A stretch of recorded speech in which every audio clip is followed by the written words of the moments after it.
Hi everyone, welcome back to my another video.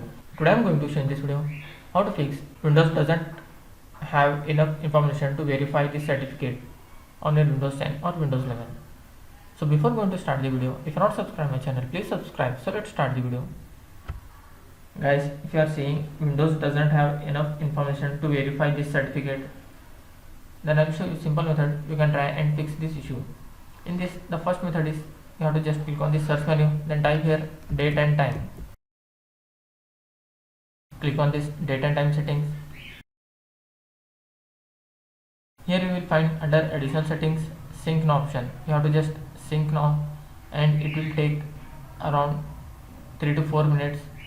You have to just wait it patiently. After that, check, hope your issue will be resolved. After doing this, still you are facing the issue, then try the second method, then type your network reset. Click on network reset. You can see here reset now. Before clicking reset now, you have to read this carefully. After reading this carefully, just click on reset now. After completion of this, just close this window and restart your PC. After restarting, hope your issue will be resolved. That's it guys. So this way you can fix Windows doesn't have enough information to verify this certificate on your Windows 10 or Windows 11. Thanks for watching. Hope if you like this video, please like, share and don't forget to subscribe.